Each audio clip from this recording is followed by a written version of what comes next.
નમસ્કાર વિદ્યાર્થી મિત્રો, ફરીવાર સ્વાગત છે કેમેસ્ટ્રીમાં. આપણે આજથી એક નવું ચેપ્ટર, બહુ જ મહત્ત્વનું બોર્ડ એક્ઝામની દ્રષ્ટિએ અને સ્પર્ધાત્મક જેડબલ્યુ અને નીટ બંને પરીક્ષાની દ્રષ્ટિએ બહુ જ અગત્યનું એવું એક ચેપ્ટર શરૂ કરીએ છીએ.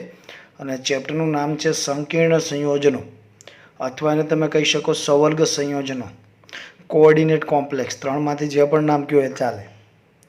હવે ખરેખર આ ચેપ્ટરનો આધાર બેઝ છે એ કંઈક અંશે આનાથી પહેલાંનું ચેપ્ટર એટલે ડી અને એફ વિભાગ છે. ડી અને એફ વિભાગના તત્વો છે એના આધાર પર આ ચેપ્ટર ઘણા અંશે આધાર રાખે છે, ખાસ એમાંથી ડી વિભાગ.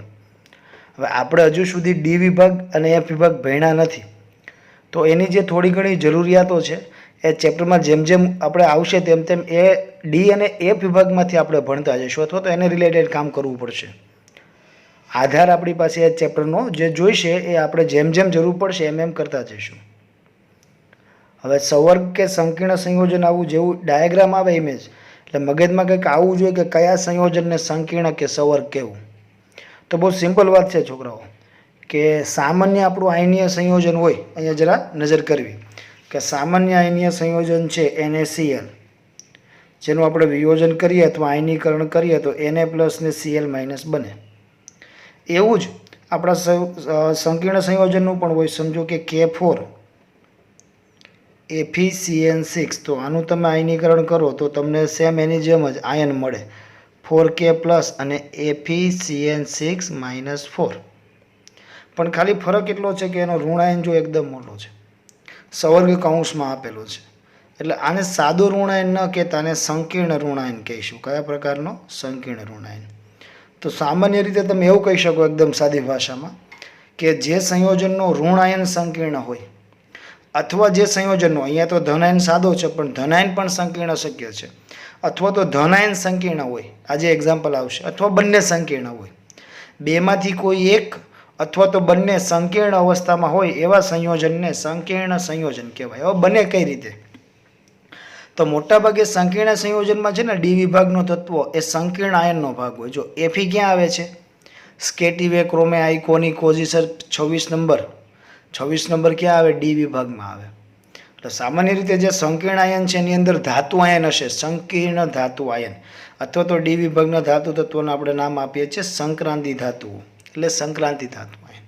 હવે સંક્રાંતિ ધાતુ આયનમાં એવું તો કઈ વસ્તુ છે કે જેના લીધે આવું સંયોજન બની શકે? તો જો નજર કરો, સંક્રાંતિ તત્વોના પરમાણુઓમાં જ્યારે N-1D, NS અને NP, અથવા તો NS, NP અને ND કક્ષકો ખાલી હોય, તો પહેલાં તો આપણે એક્ઝામ્પલ લેવું પડશે. N-1D, NS, NP સામાન્ય રીતે આ 21-30ની વાત કરીએ તો એમાં શું આવે? 3D, 4S અને 4P થઈ ગયું. N-1D, NS, NP, N = 4.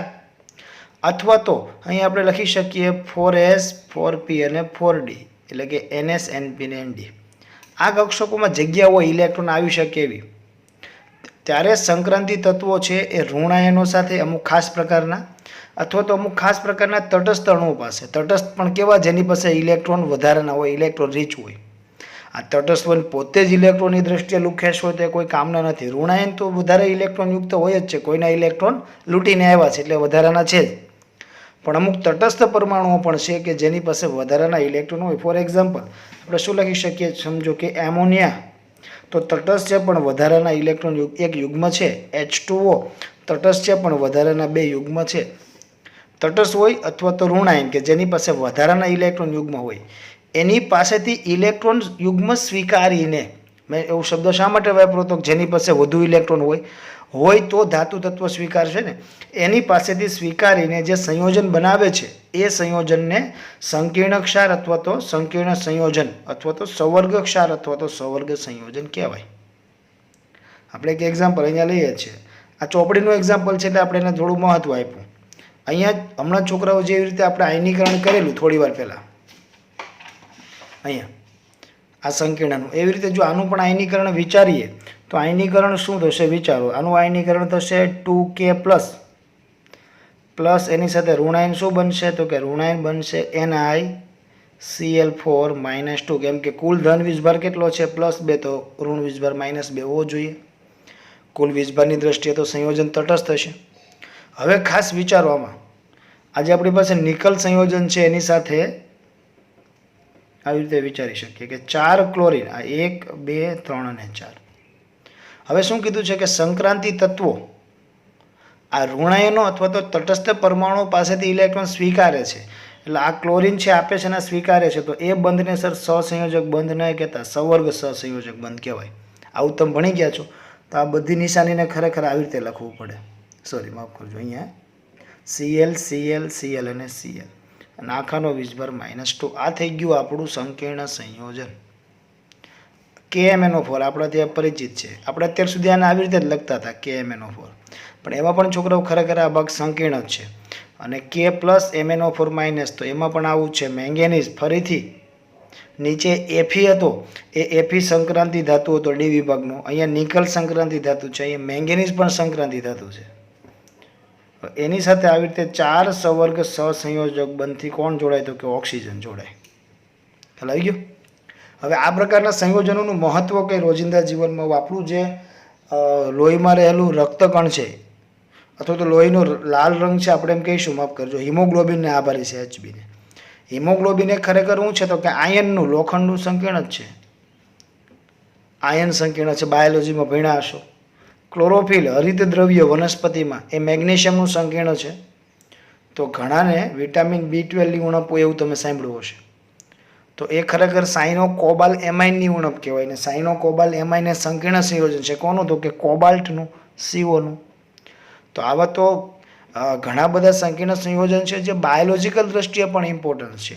અને હવે બાયોલોજીકલ સિવાયનું ઇમ્પોર્ટન્સ ઇન્ડસ્ટ્રીયલ લઈએ તો આ બધા સંયોજનો, પોટેશિયમ ક્રોમેટ, ડાયક્રોમેટ, સોડિયમ ક્રોમેટ, ડાયક્રોમેટ, આ બધા સંકીર્ણ સંયોજનો છે. તો મહત્વનું આપણા માટે બહુ વધારે મહત્વના તો છે જ. એટલે સંકીર્ણ સંયોજનો એટલે શું, કઈ રીતે બને, એનો બેઝ વાત કરી લીધો. છતાં એક વખત લઈએ કે ડી વિભાગના તત્વો, આ ડી વિભાગના તત્વો એની કક્ષા ખાલી હોય. કઈ કઈ ખાલી હોય? તો કે ક્યાં તો N-1D, NS અને NP ખાલી હોય, અથવા તો NS, NP અને ND ખાલી હોય. એમાં શું કરે છે? તો કે અમુક તટસ્થ અણુઓ કે અમુક ઋણાયનો કે જેની પાસે વધારાના ઇલેક્ટ્રોન છે એની પાસેથી સ્વીકારીને સંયોજન બનાવે છે.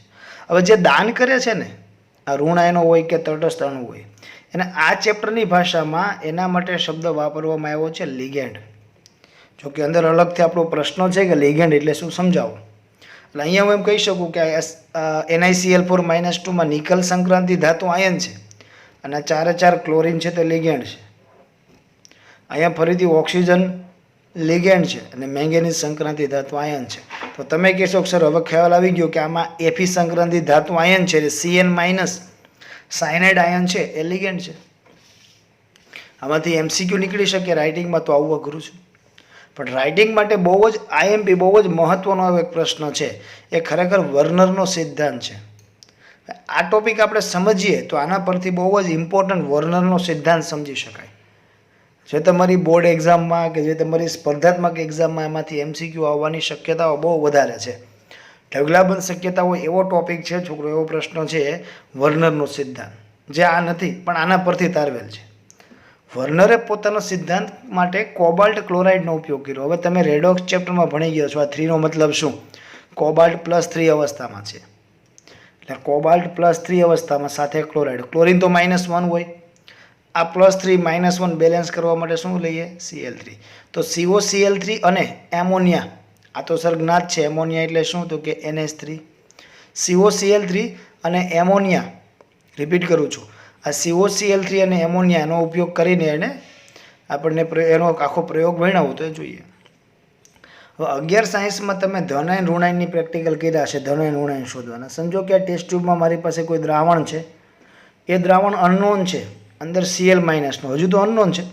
તમે સર એક બાજુ અનનોન છે, અજાણ છે એવું બોલો છો, અને બીજી બાજુ Cl- બોલો છો. એટલે Cl- છે પણ આપણે જાણતા નથી, અથવા તો Cl- છે પણ કન્ફર્મ કરવું છે કે Cl- છે. તો એની ટેસ્ટ છે સર, એની અંદર તમે AgNO3 ઉમેરશો તો AgCl ઉપર AgClના સફેદ અવક્ષેપ દેખાશે, AgCl બને. અને આ NO3- છે, Cl સાથેનો જે ધન આયન હશે એની હારે જોડાઈ જશે. એટલે આ તો તમને ખબર છે કે જ્યારે પણ Cl- હોય ત્યાં AgNO3 જાય એટલે આપણે એવું કન્ફર્મ સમજવાનું કે AgCl બન્યું.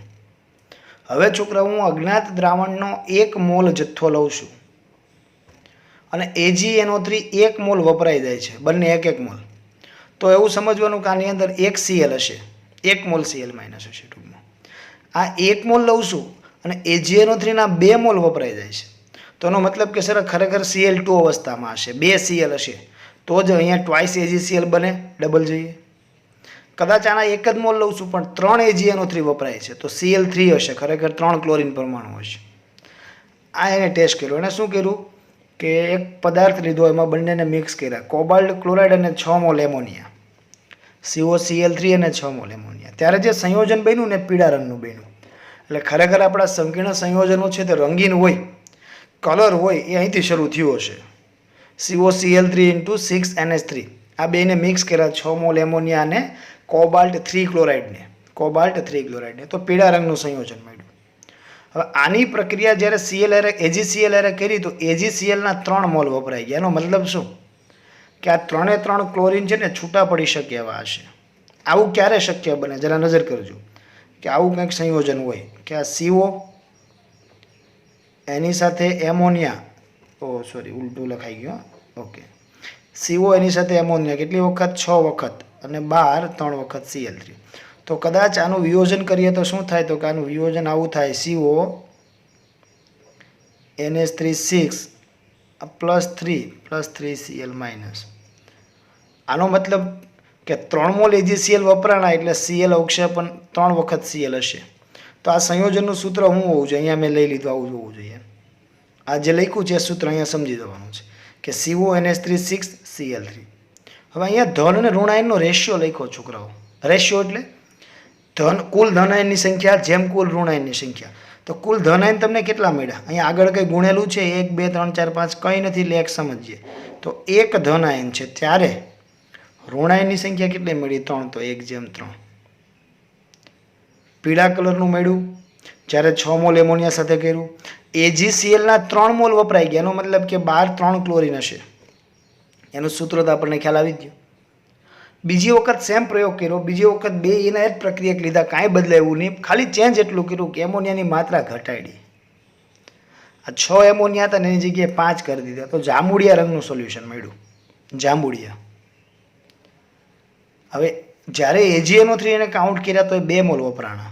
એનો મતલબ શું કે ભલે અહીંયા 3 ક્લોરીન છે પણ છૂટા પડી શકે એવા Cl માઇનસ તરીકે મળે એવા 3 જ હશે. તો એના પરથી નક્કી થયું કે એનું અણુસૂત્ર શું હશે, આ CO એની આરે આ એમોનિયા કેટલી વખત, તો કે 5 વખત, કેમ કે કુલ 5 જ છે, અને 1 Cl કાઉન્સની બહાર 2 Cl.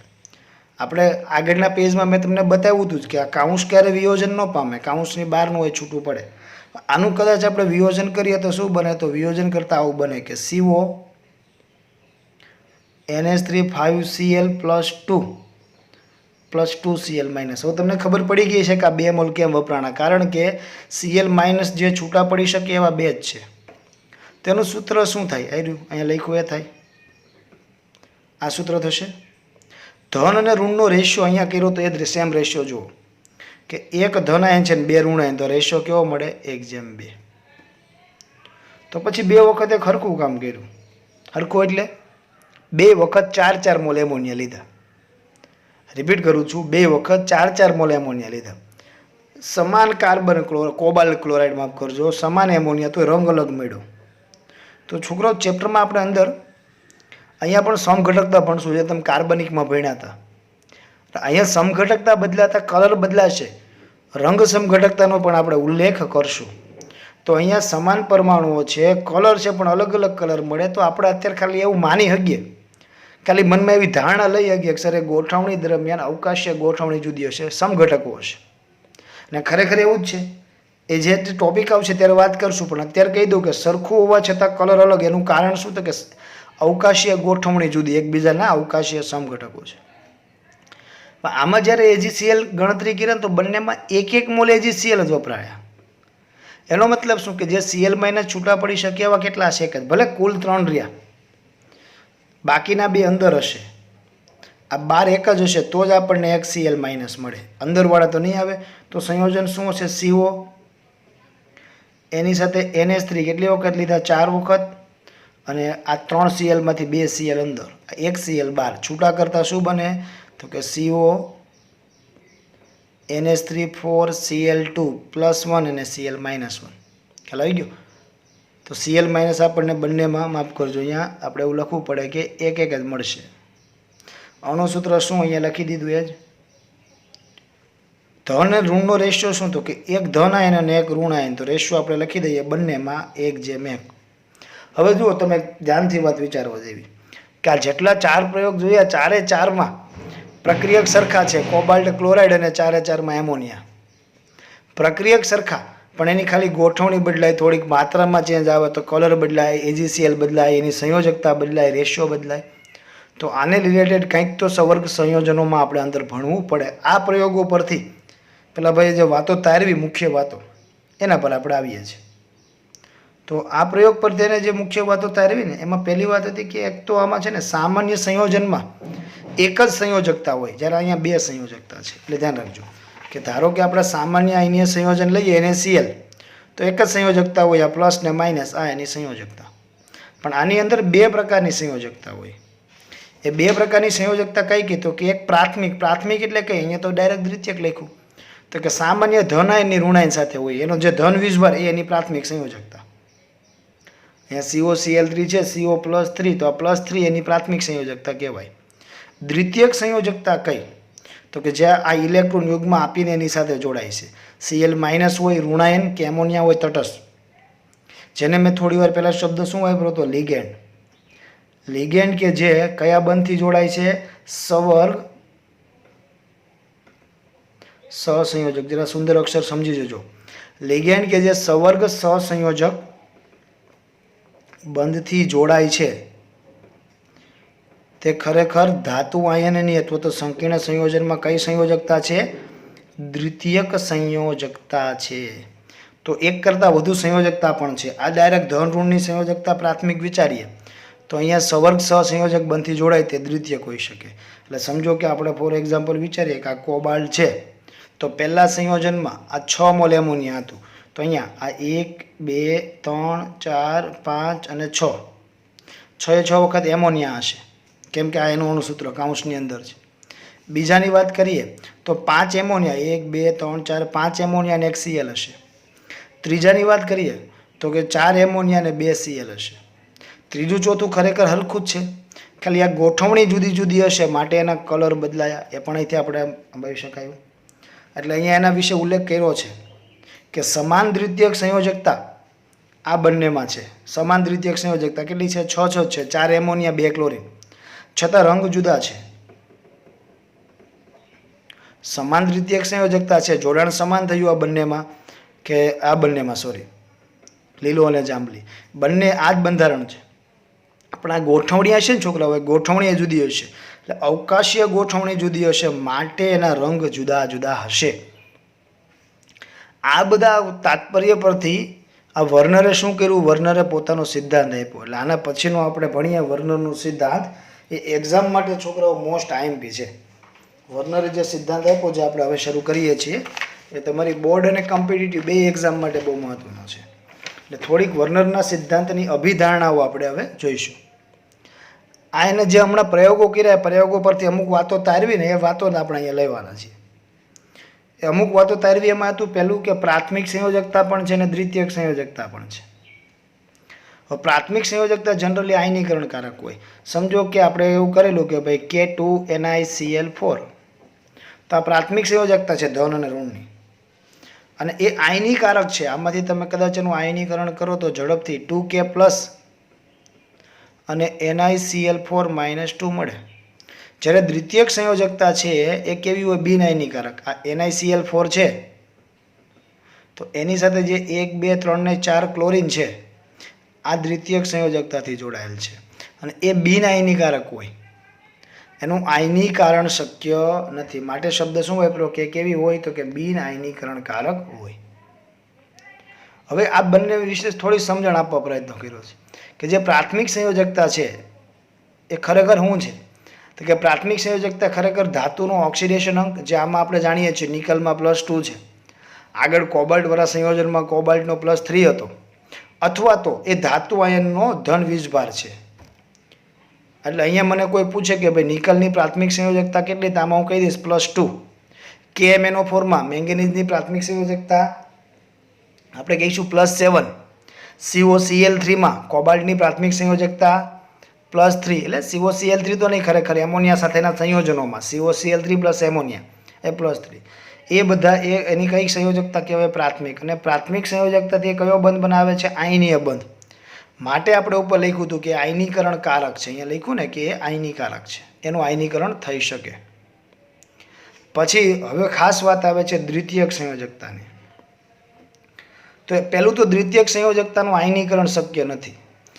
આ ધન આયન ઋણ આયન છૂટા પડે એવી રીતે આ છૂટા પડી શકે નહીં. અહીંથી આખો આયન જ છૂટો પડે, સંયુક્ત NiCl4-2 સંયુક્ત છૂટો પડે. આની અંદરથી Ni+2 અને Cl-1 છૂટા પડી શકે નહીં. પહેલી વાત.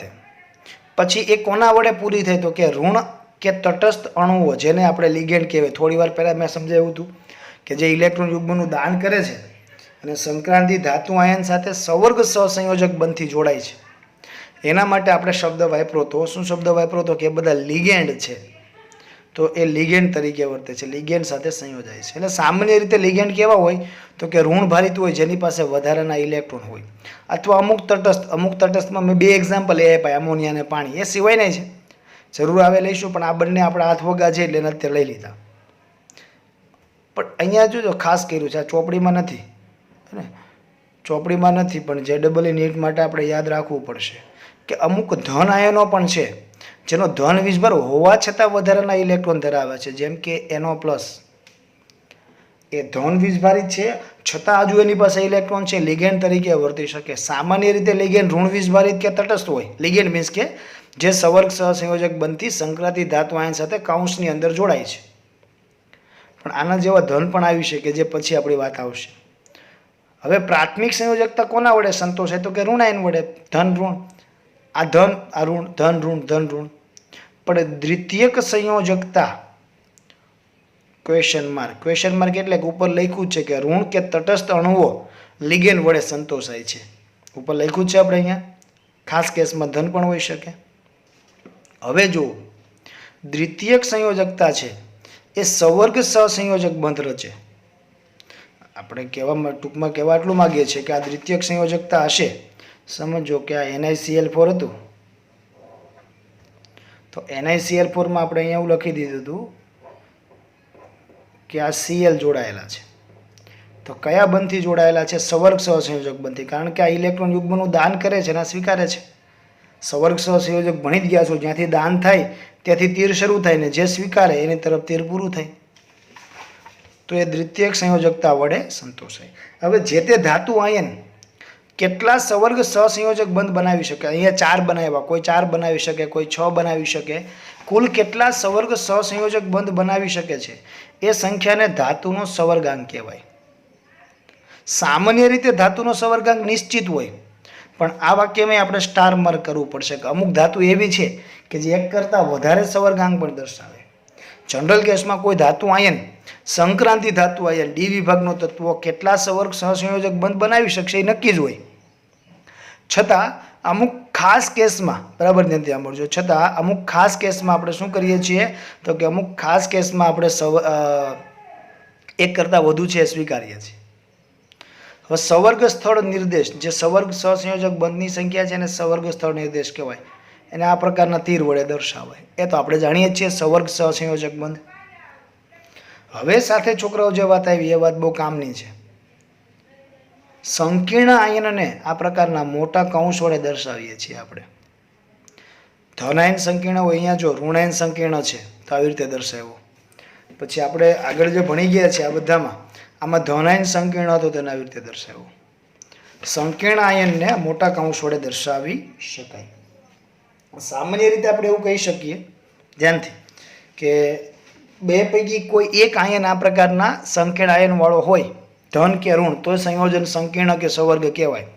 અથવા બંને હોય તો પણ એને સંકીર્ણ કે સવર્ગ કહેવાય. વર્નરનો સિદ્ધાંત આપણો અહીંયા પૂરો થાય. બહુ IMP પ્રશ્ન છે બોર્ડ એક્ઝામ માટે અને સાથે તમારે સ્પર્ધાત્મક માટે રિપીટ કરું છું. હવે કોઈ પેપર સેટર છે એની ડગડી છટકી ગઈ, તમને એમ લાગે કે આને પેપર થોડું અઘરું કાઢવું છે, થોડાક વિદ્યાર્થીને હેરાન કરવા છે, તો કદાચ આમાંથી વચ્ચેથી પ્રશ્ન પૂછે. એટલે એમ કે સર તમે તો આઈએમપી સવર્ગ વર્નર સિદ્ધાંત કીધો હતો ને એ તો આવ્યો જ નહીં. એની જગ્યાએ પ્રાથમિક ને દ્વિતીયક સંયોજકતાનો તફાવત આવ્યો. તો પ્રાથમિક અને દ્વિતીયક સંયોજકતાનો તફાવત ધ્યાનથી જોજો. આ પ્રાથમિક અને દ્વિતીયક સંયોજકતાનો તફાવત એ છે તો આનો જ ભાગ ને. એમાં આવી ગયેલા મુદ્દાઓ છે, બરાબર ધ્યાનથી સ્ક્રીન પર નજર કરજો. આપણે એમ કહી શકીએ કે ભાઈ પ્રાથમિક સંયોજકતા એ ખરેખર શું છે તો કે ધાતુનો ઓક્સિડેશન અંક અથવા તો ધાતુનો ધન વીજભાર છે, જે આયનિક બંધ બનાવે છે. તો સામે પક્ષે દ્વિતીયક સંયોજકતા શું છે તો કે દ્વિતીયક સંયોજકતા એ સવર્ગ સહસંયોજક બંધ રચે ને એનાથી ધાતુનો સવર્ગાંક દર્શાવી શકાય. અને આપણે હમણાં જ વાત કરી કે સામાન્ય રીતે જે તે ધાતુનો સવર્ગાંક કેવો હોય નિશ્ચિત હોય, પણ ક્યારેક બદલાઈ શકે. પછી પ્રાથમિક સંયોજકતા તમારે સંતોષવી છે તો કમ્પલસરી કેવો આયન જોઈએ તો કે ઋણ આયન જ જોઈએ. જ્યારે દ્વિતીયક સંયોજકતા લિગેન્ડ વડે સંતોષે. અને આપણે વાત કરી દીધી કે લિગેન્ડ ઋણ પણ હોઈ શકે અને તટસ્થ પણ હોઈ શકે. અને ખાસ કેસમાં આપણે વિચાર્યું હતું કે એ કેવો હોઈ શકે તો કે ખાસ કેસમાં સર એ ધન પણ હોઈ શકે, NO+ આપણે વાત કરીએ છીએ. આ થઈ ગયો તફાવત. બીજો એક નાનકડો ક્વેશ્ચન, દ્વિક્ષાર એટલે શું ને સંકીર્ણ ક્ષાર એટલે શું? બંનેમાં એક વસ્તુ કોમન છે કે આવા બે કે બે કરતાં વધારે ક્ષારને મિક્સ કરવામાં આવે છે. આ બેને મિક્સ કરીએ કે આ બંનેને મિક્સ કરીએ, દ્વિક્ષાર અથવા તો સંકીર્ણ ક્ષાર. યાદ રાખજો કે K2SO4 હશે એનું તમે આયનીકરણ કરો તો ઝડપથી K+ અને SO4- 2 મળે. Al2SO4 થાઇસનું આયનીકરણ કરો તો Al+3 ને SO4- 2 મળે. COCl3 નું તટસ્થ સ્વરૂપમાં આયનીકરણ કરો તો CO+3 ને Cl-1 મળે. એમોનિયાના પોતાના ગુણધર્મ ચેક કરવા જાવ તો મળે. આને મિક્સ કરી દઈએ આપણે, K2SO4 into Al2SO4 થાઇસ into 24H2O. દ્રાવણ ચેપ્ટરમાં આવ્યું હતું સર, આ તો પોટાશ એલમ છે. પોટાશ એલમ એટલે કે ફટકડી. આ મિક્સ થયા પછી પણ કદાચ આની અંદર પોટેશિયમનો જે જૂનો ગુણધર્મ હતો એ ચેક કરવા જાવ તો મળશે, એલ્યુમિનિયમનો જૂનો ગુણધર્મ મળશે, સલ્ફેટના મળશે. એટલે બે કે બે કરતાં વધુ ક્ષાર મિશ્ર થયા પછી નવો ક્ષાર બનાવે છે ત્યારે પોતપોતાના સ્વતંત્ર ગુણધર્મ જો જાળવી રાખે તો એને દ્વિક્ષાર કહેવાય. પણ સંકીર્ણ ક્ષારમાં આપણે ઇન્ડિવિજ્યુઅલ આના ગુણધર્મ જોઈ લીધા, પણ એક વખત સમજો કે આ 6 લઈને આપણે આવું સંયોજન મળ્યું કે CO NH3 6Cl3, તો તમે ઇન્ડિવિજ્યુઅલ એમોનિયાના ગુણધર્મ માપી ન શકો, કોબાલ્ટના ગુણધર્મ માપી ન શકો. એટલે મૂળભૂત ગુણધર્મ હતા એ ગુમાવી દેશે અને સંયુક્ત રીતે નવો ગુણધર્મ છે તે પ્રાપ્ત કરી લેશે. જૂના ગુણધર્મ ગુમાવશે અને નવો ગુણધર્મ પ્રાપ્ત કરશે. આ થયું સંકીર્ણ સંયોજન. આ બંનેનો પણ તફાવત પૂછી શકાય. ધ્યાનથી છોકરાઓ, કે દ્વિક્ષાર અને સંકીર્ણ સંકીર્ણ સંયોજન, સંકીર્ણ ક્ષારનો તફાવત લખો. તો દ્વિક્ષાર અને સંકીર્ણ ક્ષારનો તફાવત લખવો હોય તો બહુ ઇઝી છે. જો શું આપ્યું છે કે ભાઈ સ્વતંત્ર અસ્તિત્વ ધરાવતા બે કે બે કરતાં વધુ સંયોજનો એકબીજા સાથે જોડાય અને મૂળ ગુણધર્મો જો જાળવી રાખે પછી જે નવો પદાર્થ બનાવે એ આપણો દ્વિક્ષાર કહેવાય. જ્યારે આ બાજુ જોવો જોઈએ, મૂળ ગુણધર્મ ગુમાવે, નવા ગુણધર્મ પ્રાપ્ત કરે તે સંકીર્ણ ક્ષાર. હવે આ દ્વિક્ષારને તમે પછી પણ આયનીકરણ કરો તો સામાન્ય રીતે પહેલાં જે આયન મળતા હતા એવા જ આયન મળે. જ્યારે સંકીર્ણ ક્ષારમાં હવે આપણને ખબર છે કે COCl3 ઇન્ડિવિજ્યુઅલ CO+3 ને 3Cl- આપે, પણ એમોનિયા સાથે મિક્સ કર્યા પછી તો કે સર અલગ પ્રકારના નવા પ્રકારના ઋણ આયનો મળે.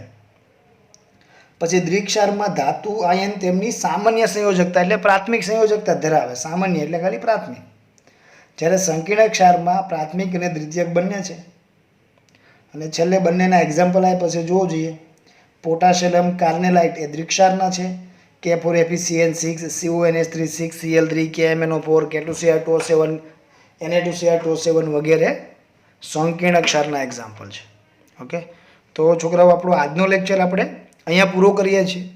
વિડીયોમાં કંઈ પણ સમજ ન પડી હોય તો 2 કે 3 વખત રિપીટ કરીને જોજો. છતાં ખ્યાલ ન આવે તો પછી ડિરેક્ટ મને તમે પૂછી શકશો.